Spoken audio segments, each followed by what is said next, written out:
الحمد للہ رب العالمین والصلاة والسلام علی الانبیاء والمرسلین اعوذ باللہ من الشیطان الرجیم بسم اللہ الرحمن الرحیم رب اشرح لی صدری ویسر لی امری واحلل عقدۃ من لسانی یفقہوا قولی واجعل لی وزیرا من اہلی۔ محترم سامعین، السلام علیکم ورحمۃ اللہ وبرکاتہ۔ الحمدللہ، قرآن پاک کا مطالعہ ہمارا جاری ہے۔ سورہ توبہ کی آیت نمبر 80 تک ہم پڑھ چکے ہیں۔ آج انشاءاللہ آیت نمبر 81 سے آیت نمبر 84 تک پڑھیں گے۔ مسلسل آیات کے اندر منافقین کا تذکرہ چل رہا ہے، ان کا طرز عمل بیان ہو رہا ہے۔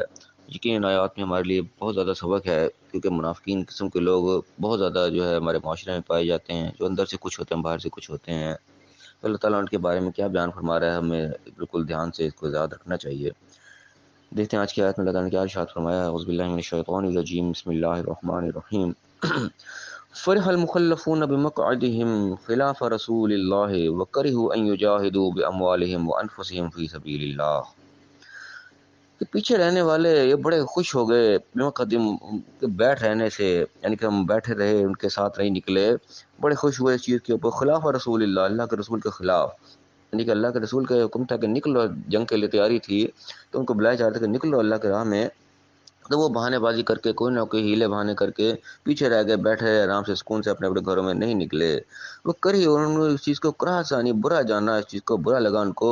کیا چیز کہ یجاہدوا باموالہم وانفسہم فی سبیل اللہ، کہ اپنے مال اور جان سے اللہ کے راہ میں جہاد کریں، جدوجہد کریں، محنت کریں۔ یہ ان کو پسند نہیں آیا، تو انہوں نے، ان کو پسند نہیں تھا تو انہوں نے بیٹھ رہنے کو پسند کیا، اور بیٹھ رہنے پہ بڑا خوش ہوئے۔ وقالوا لا تنفروا فی الحر، اور کہنے لگے گرمی میں باہر مت نکلو، یعنی کہ بہانہ بنا کے نا، گرمی بہت ہے جناب، کچھ نہ کچھ کر کے گھروں میں اپنے بیٹھے رہے، اور سفر کے لیے نہیں نکلے جس کے لیے ان کو بلایا جا رہا تھا، اور باتیں بنائی کہ بھائی گرمی بہت ہے، باہر نہ نکلنا، اپنے گھروں میں رہو۔ اللہ کیا جواب دے رہا ہے؟ قل، کہہ دو ان سے کہ نار جہنم اشد حرا، کہ جہنم کی آگ سے بہت زیادہ گرم ہے۔ یعنی کہ تم نے جو فیصلہ کیا ہے یہ جہنم کے راستے پہ جانے والا فیصلہ ہے۔ یہاں پہ اللہ کی طرف سے کال تھی، اللہ کی طرف سے بلاوا تھا، اللہ کے رسول کی طرف سے بلاوا تھا، نکلنا تھا۔ ظاہر ہے جو لوگ نکلے وہ بھی انسان تھے، کوئی خلائی مخلوق تو نہیں آئی ہوئی تھی جو نکلے، ان کو بلایا جا رہا تھا، خود نکل رہے تھے، جو کال کرنے والا خود ساتھ کے اندر شامل ہے، اور تم اپنے بہانے کر کے اور ہیلے کر کے تم گھر میں بیٹھے رہ گئے، اور بڑا خوش ہوئے اس چیز کے اوپر، اور لوگوں کو باتیں کرو گے باہر گرمی ہے، کوئی پاگل ہے اتنی گرمی میں کون باہر نکلتا ہے، اپنے اپنے گھروں میں رہو۔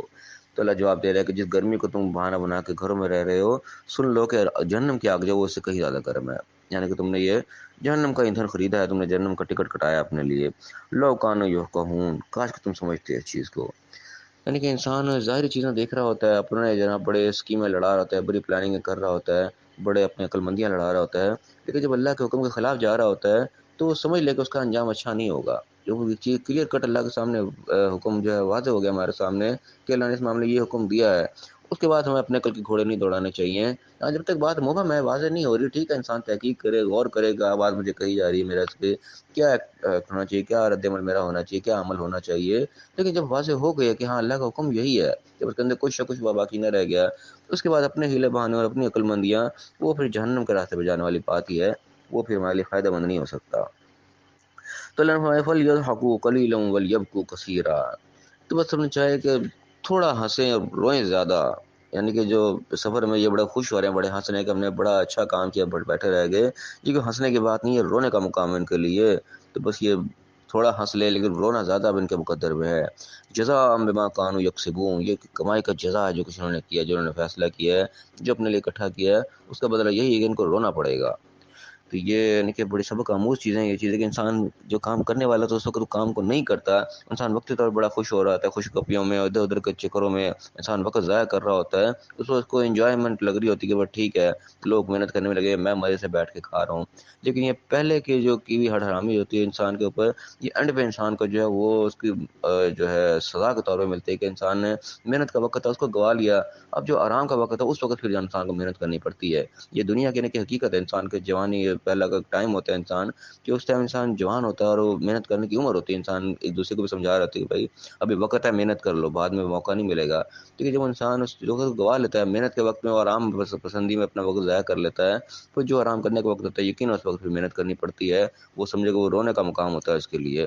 تو یہاں بھی ایسی بات ہے کہ جو وقت تھا کام کا، اس وقت وہ بیٹھ رہے، اور اپنی خوشخبریوں میں بڑی خوشیاں مناتے رہے، تو اللہ نے جواب دیا کہ خوش ہو لو تھوڑا سا، آخر میں تمہیں رونا ہی پڑنا ہے، اور یہ اسی کمائی کا نتیجہ ہے جو کچھ تم نے کیا ہے۔ آگے اللہ تعالیٰ کیا حکم دے رہا ہے اپنے نبی کو، فرمائے گا فَإِذْ رَجَعَكَ اللَّهُ إِلَىٰ طَائِفَةٍ مِّنْهُمْ، اب جب تم واپس لوٹ کے آؤ گے ان کے جماعت کی طرف، یعنی کہ تم تو اپنے سفر پہ نکل پڑے ہو، ٹھیک ہے، تم اپنا مشن مکمل کر کے جب آؤ گے،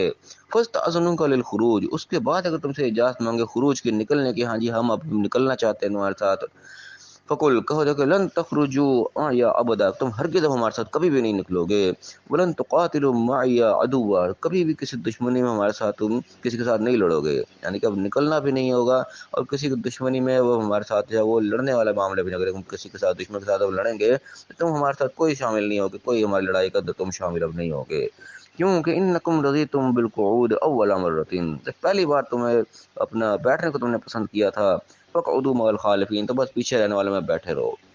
یعنی کہ جب موقع تھا، جب ضرورت تھی، اس وقت تم نہیں نکلے، اس وقت تم نے بیٹھے رہنے کو پسند کیا، بیٹھے رہے، تو بس ٹھیک ہے، اب تمہاری کوئی ضرورت نہیں، تم ریجیکٹ کر دیے گئے ہو، اب پیچھے رہنے والوں کے ساتھ تم بیٹھے رہو۔ دو ٹوک الفاظ میں یعنی کہ اللہ نے ایک قسم کا جو ہے نا بیزاری کا اظہار کر دیا، کوئی لاؤ لپٹ کے ساتھ نہیں رکھی، یہ سورۃ توبہ یعنی کہ شروعاتی برات سے ہوتی کہ بیزاری کا اعلان ہے، تو اللہ تعالیٰ نے بڑے دو ٹوک الفاظ میں جہاں بھی اللہ تعالیٰ نے اپنے فتوے سنا دیے کہ جب موقع تھا بس تم نہیں آئے، اب نکل گیا موقع ہاتھ سے، بس اب بیٹھ رہا، تمہاری کوئی ضرورت ہمیں نہیں رہی۔ اب اللہ تعالیٰ اپنے پیغمبر کو بڑے سخت حکم دے رہا ہے، وَلَا تُصَلِّ عَلَىٰ أَحَدٍ مِّنْهُم مَاتَ أَبَدًا، ان میں سے کوئی مر بھی جائے تم نے ان کے لیے کوئی دعا نہیں کرنی، یعنی کہ کہنے کے نکلتا ہے مفہوم کہ تم نے کہ نماز جنازہ بھی نہیں پڑھنی، مر گئے ان کو مرنے دے، دعا کے قابل بھی نہیں رہے مرنے کے بعد بھی۔ ابدا کے الفاظ ہیں، وَلَا تُصَلِّ عَلَىٰ أَحَدٍ مِّنْهُم مَاتَ أَبَدًا، کبھی بھی جب یہ مر بھی جائے تم نے ان کی کوئی دعا نہیں کرنی، وَلَا تَقُمْ عَلَىٰ قَبْرِهِ، ان کے قبر پہ کھڑے بھی نہیں ہونا، کس قدر ان کے سخت الفاظ ہیں، انہم کفروا باللہ ورسولہ وماتوا وہم فاسقون، انہوں نے اللہ کے رسول کی کفر کیا تھا، انکار کیا تھا، وہ ماتوا اسی حالت میں مر گئے، وہ ہم فاسقون کے وہ فسق کر رہے تھے، نافرمانی کر رہے تھے، اپنے حدود شکنی وہ کر رہے تھے، یعنی کہ موت تک، یعنی کہ اسی حالت میں ان کو موت آ گئی جو مخالفت میں وہ رہے، مرنے کے بعد پھر ان کے لیے کوئی دعائے خیر کی بھی اللہ تعالیٰ نے اجازت نہیں دی، ان کے قبر پہ جائے کھڑے ہونے کی بھی اجازت نہیں دی، چاہے وہ کوئی بھی تھے، کتنے ہی قریبی تھے، لیکن جو منافق تھے وہ، یہ وقت جب تھا انہوں نے وقت پہ ساتھ نہیں دیا، تو اللہ تعالیٰ نے بالکل ان کو ریجیکٹ کر دیا کہ یہ کسی قابل نہیں رہے، نہ زندہ میں ان کو پھر شامل کیا کہ اب تم پیچھے بیٹھ رہے ہو، تمہاری کوئی ضرورت نہیں ہے، اور مرنے کے بعد بھی ان کو پھر کوئی ان کے ساتھ اللہ تعالیٰ نے نرم رویہ بالکل نہیں رکھا، اللہ نے اپنے نبی کو منع کر دیا کہ تم نے ان کے لیے کوئی مغفرت کی دعا نہیں کرنی، ان کی قبر پہ بھی نہیں کھڑے ہونا، یہ موت تک اس حالت میں رہے جو اللہ کو سخت ناپسند تھی،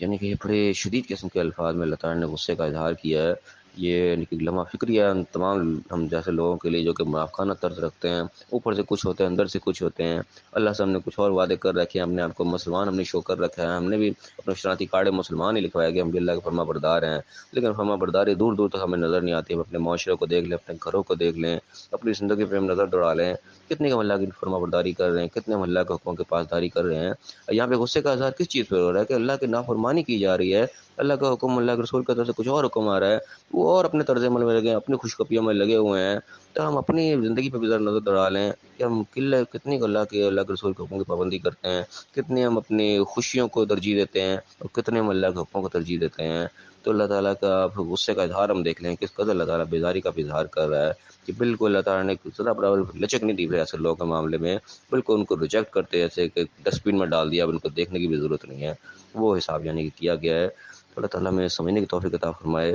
اللہ کے حکم جو ہم پر واضح ہیں، اللہ تعالیٰ میں توفیق عطا فرمائے کہ ان کو ہم پابندی سے عمل کریں، جو چیز سمجھ میں نہیں آ رہی اس کے ہم اللہ سے دعا کریں ہمیں وہ چیز سمجھا دے، لیکن جو چیز سمجھ میں آ گئی ہے اس کے اوپر اگر ہم پیچھے رہیں گے، منافقانہ طرز اپنائیں گے، تو پھر معاملہ بہت خراب ہے، بہت خطرناک ہے، اللہ تعالیٰ میں صحیح سمجھنے کی، صحیح عمل کرنے کی توفیق عطا فرمائے، اور دنیا اور آخرت دونوں جگہ کامیاب فرمائے، آمین، وآخر دعوانا ان الحمد للہ رب العالمین۔